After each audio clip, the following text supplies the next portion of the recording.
வணக்கம் நண்பர்களே. இந்துக்கள் வெளித்திரு நண்பர்கள் வணக்கம். இந்த பதிவு பக்கம் சப்ஸ்கிரைப் பண்ணி ஃப்ரெண்ட்ஸ் ஷேர் பண்ணுங்கள். சப்போர்ட் பண்ணிச்சுன்னா சூப்பர் தான் ஜாப்பட்டன் சப்போர்ட் பண்ணி ஒரு அண்ணாமலை சேனல். நன்றி.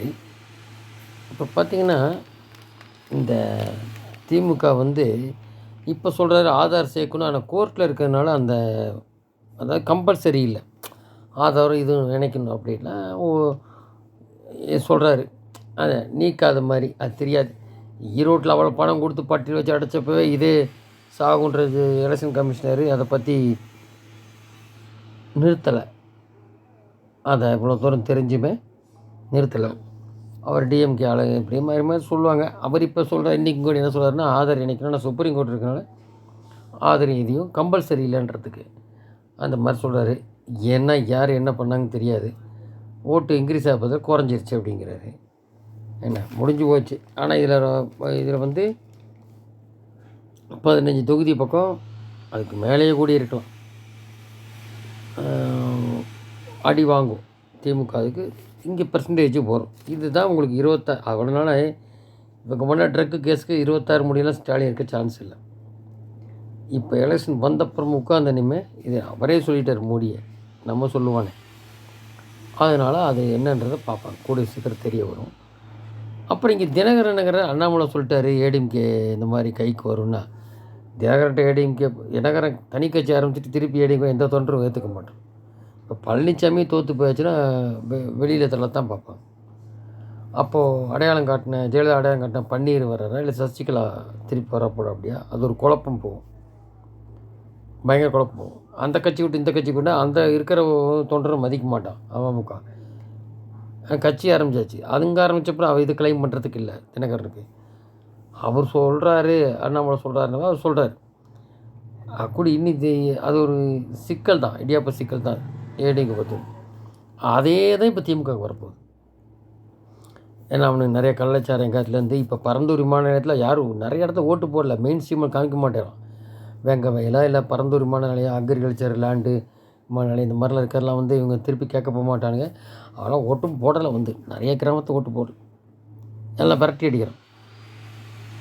அப்போ அந்த மாதிரி இருக்கும்போது இன்க்ரீஸ் ஆன ஓட்டுலாம் இப்போது இந்த மாதிரி டிஆர் பாலெலாம் ஜெயிப்பா அப்படியானே தெரியாது. அங்கே வாசன் கட்சி தான் நிற்கிது பாஜக சப்போர்ட்டோட. ஸோ கடைசியில் அன்றைக்கி அண்ணாமலை சொன்ன வாய்மூர்த்த மாதிரி 25 தொகுதினார். இந்த கூட்டணினால் இந்த மாதிரி ஒரு தத்தளிக்கிற அரசாங்கம்லாம் இருக்கும்போது உடஞ்ச ஏடிஎம்கேனால என்ன ஆகுன்றது சொல்ல முடியாது. எல்லாம் ஜூன் 4 தான் தெரியும். அதனால் எல்லாம் 40 தொகுதி நம்ம தானே கனவு காண்டாலும் அது நடக்க போகிறதில்ல, உறுதி. இனி இந்த அணி இப்படியே தான் இருக்கும். 3வது அணி ஃபார்ம் ஆயிடுச்சு. இனி மும்முனை போட்டி தான் எப்போவுமே. சீமான் கொஞ்சம் ஓட்ட பிரிவு அப்படி அதை கணக்கு விட்ருங்க. இது கர்நாடகா ஸ்டைல் மும்முனை போட்டி இப்படி தான் இருக்க போகுது. அது தெரிஞ்சனையுமே இப்போ இவங்க போனனுமே பாருங்கள், கவர்னர் ஆட்சி இந்த மாதிரி நிலைமை கொண்டு ஆட்சி கலைக்க மாட்டாங்க. அது கலைக்கிறது கிடையாது. அதுக்கு 78 சொல்லணும் சுப்ரீம் கோர்ட்டுக்கு. அதுக்கான கிரவுண்ட் இருக்குது, சொல்ல முடியாமல. அதுக்கு போல் பிச்சுட்டு வந்துட்டான்னாக்கா அது ஆட்டோமேட்டிக்காக விழுந்துடும். அந்த மாதிரி போகும் ஒரு பக்கம் ஆச்சுங்களா. ஸோ இங்கே பார்த்தா இப்போ போலீஸ்க்கே அது அவங்களுக்கே இது இல்லை. எல்லாம் போட்டு கஞ்சா போட்டு போலீஸே அடிக்க வரான். அதானே சொன்னார். இன்ட்டு தலைமையில் ஆச்சுனாலே போலீஸோட இது வேணும் அப்படின்ற ஆரம்பத்துலேயும் சொல்லிட்டு இருப்பார் நம்மளை. அந்த இன்ட்டுன்ற அவர் ஏற்கனவே முதல் இருக்கும்போது சில இஷ்யூஸ் இருக்குது பாஸ்போர்ட் விஷயமா. இப்படி வச்சுட்டு தான் அரசாங்கத்தை ஓட்டிகிட்ருக்காங்க. இதில் கஞ்சா தலைநமாக மாறிச்சு தமிழகம்னு சொல்கிறாரு நம்மளை. கஞ்சா புழக்கத்தை தடுக்க இதுவரை எந்த உறுதியான நடவடிக்கையும் எடுக்காமல் திமுக அரசு இருப்பது மேலும் பல கேள்விகள் எழுப்பியது அப்படின்ட்டு. தமிழகத்தில் கஞ்சா புழக்கத்தில் தினம் குற்ற செயல் கட்டுப்பாடுனே அதிகரித்து வருது. சென்னையில் கஞ்சா வியாபாரிகள் தவறிசாரி தாக்கியது. தஞ்சை கும்பகோணம் அருகே இளைஞர்கள் கஞ்சா போதையில் அரசு டிரைவரை தாக்கிய செய்திகள் வெளிவருகின்றன. இது தேனியில் கஞ்சா போதையில் மனைவி மற்றும் மாமனாரை தாக்கிய நபர் கடந்த 3 தினங்களில் வெளிவந்த செய்தியில் மக்களுக்கு அச்சம் ஏற்படுத்துது. ஸோ திமுகனாலே அடிதடி, ரவுடி, கட்ட பஞ்சாயத்து, இந்த கஞ்சா அது மேலே மித்து கடத்த ஆரம்பிச்சிட்டானுங்க. கட்சியில் இருந்த ஜாபர் சாதிக்கு இப்போ தெரியும் உங்களுக்கு. குற்றம் நடக்கும் செய்தியான பின்பே குற்றவாளியை கைது செய்யுது. கஞ்சா நடத்துபவர்கள் விற்பனை செய்பவர்கள் யார் என்று தெரியுமா? அவன் ஏன் தடுக்கலை? திமுக ஜாபர் சாதிக் சர்வதேச போதைப் பொருள் கடத்தல் கும்பல் தலைவன். திமுகலேயே இருந்திருக்கு அப்படி. 3 ஆண்டில் கோட்டை விட்டு திமுக அரசு இதுபோல் கஞ்சா புழக்கத்தை தடுக்க இதுவரை எந்த உறுதியும் எடுக்கலை. ஸோ கஞ்சா தடுக்கலன்னு சொல்லிட்டு அதுக்கு மேலே மித்தியாக கடத்திட்டானுங்க. போதைப் பொருள் அந்த இது.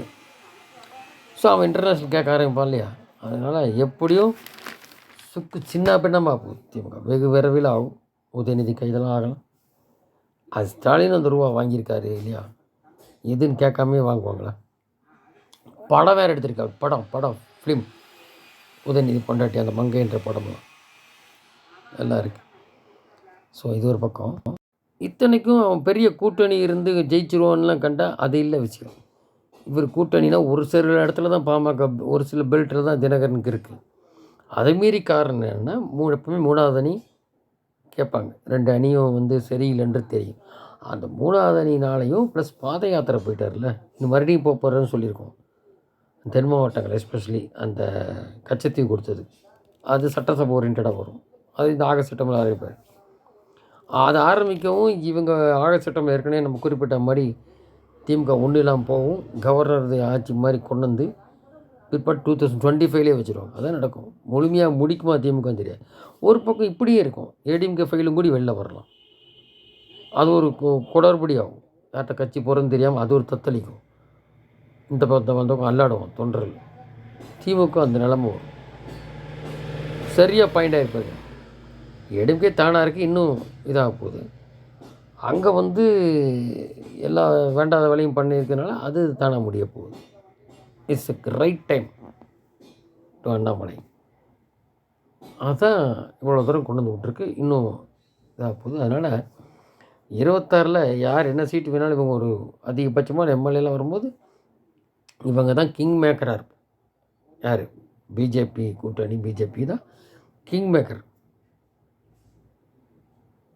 அவன் இல்லாமல் யாரும் ஆட்சி அமைக்க முடியாதுன்னு கொண்டு வரணும். இது ஃபஸ்ட்டு ஸ்டெப். அப்புறம் அடுத்த ஸ்பெல் வரத்துக்குள்ளே டெவலப் ஆகிடும். இப்போ இதில் இன்னொன்று பாருங்கள். இவர் அகில இந்திய அளவில் போய் சுற்றுப்பயணம் செய்கிறாரு, பிரச்சாரம் பண்ணுறாரு. நார்த்து போவார். இப்போ எக்ஸாம்பிள் கேரளா கர்நாடகா போகிறார். இன்னும் எங்கள் நார்த்துலேயும் டெல்லியோ அந்த குஜராத் தமிழர்கள் இடத்துலையும் போவாப்படி. ஆனால் இவங்களெல்லாம் கார்கி இழந்து யாரும் வர வேண்டான்ட்டாங்க. சரணாலயத்தை பற்றி பேசினதுனால. இந்த ட்ரக்கு திமுக ஆட்கள் அதான் ட்ரக் உதயநிதினு சொன்னாப்புல வானதிக்குடி. ஏதோ 29 பைசானே ட்ரக் உதயநிதி அழைக்கிறேன் அப்படின்னு சொன்னாப்புல. அது தெரில என்னன்னு. அது ஒரு போலீஸ்கார் யூடியூப்பில் அவன் இது அபின்னு கூட யூஸ் பண்ணலாம், அந்த மாதிரிலாம் யூஸ் பண்ணலாம். ஆனால் தலைவராக இருக்குன்னா அவங்க விருப்பம். நல்லபடியாக இருந்தால் இருக்கலாம், இல்லை இப்படி தான் இருப்பேன், அந்த மாதிரிலாம் குறிப்பிடணும். அந்த மாதிரிலாம் யூஸ் பண்ணாக்க அழிவு நோக்கி தான் போகும். ஸோ மக்களுக்கு ஒன்றுமே நிறைவேற்றாமல் எல்லாம் நிறைவேற்றிட்டு பொய் சொல்லிட்டு இந்த போதைப் பொருள் நடமாட்டம் இந்த மாதிரிலாம் இது பண்ணிகிட்ருக்காங்க. இது கிடையாது. செந்தில் பாலாஜியை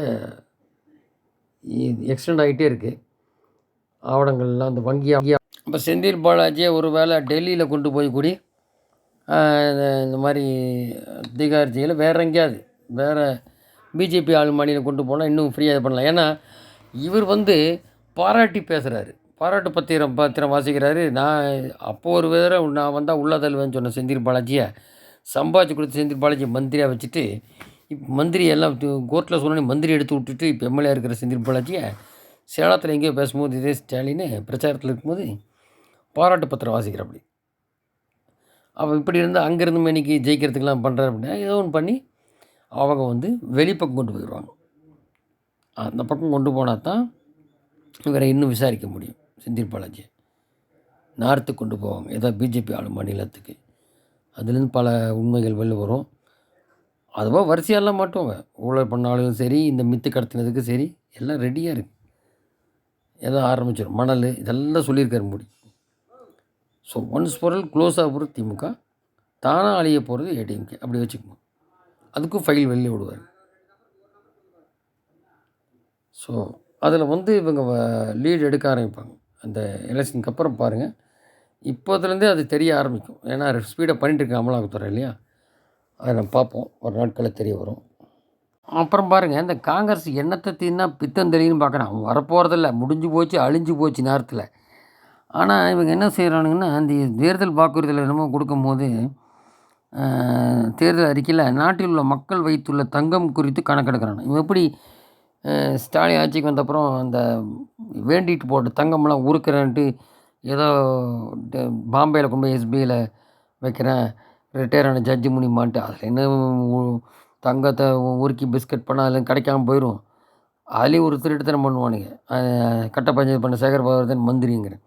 அதில் என்னன்னு தெரியாது. இப்போது இவன் வந்து என்னென்னா மற்ற மக்கள் இருக்கிற தங்கத்தெல்லாம் கணக்கெடுத்து நடத்தி மற்றவர்களுக்கு கொடுக்கப்படுமா? ஏன் உன் வீட்டு காசை கூட ராகுல் கொள்ளையடித்த காசெல்லாம் இருக்கும்ல அந்த காலத்தில், அதை கொடுக்க வேண்டியது தானே. மக்கள் இருக்கிறதுக்கு வேறு மக்கள் கொடுக்கணும். அது வந்து அதாவது அவன் மன்மோகன் சிங் என்ன சொல்லியிருக்கான், முஸ்லீம் தான் நாட்டின் சொத்துக்களுக்கு முதல் உரிமையாக. யார்? மன்மோகன் சிங். ஏட்டா மேஜர் வந்து இந்துக்கள் தான். அங்கே என்னடானா இந்துக்கள் இல்லாமல் அடித்து ஒன்றும் இல்லாமல் பண்ணிட்டானு. இந்துக்கள் அந்தளவுக்கு இல்லை பாகிஸ்தானில். இங்கே வந்து மன்மோகன் இப்படி சொல்கிறாப்படி, முஸ்லீம் தான் நாட்டின் சொத்துக்களுக்கு முதல் உரிமையாக.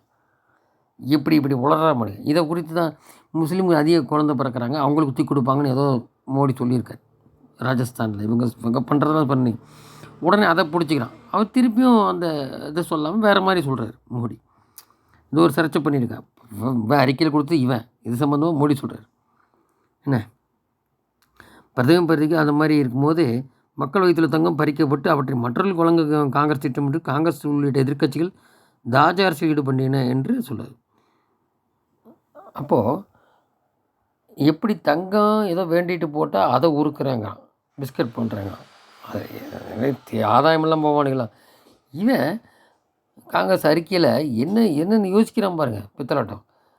உங்கள் ஆசை கொடுக்க வேண்டியது தானே, எல்லாம் அள்ளி கூட முஸ்லீம் கிறிஸ்டின் மக்கள் வச்சுருக்கிறத தூக்கி மற்றவர்கள் கொடுப்பாங்க.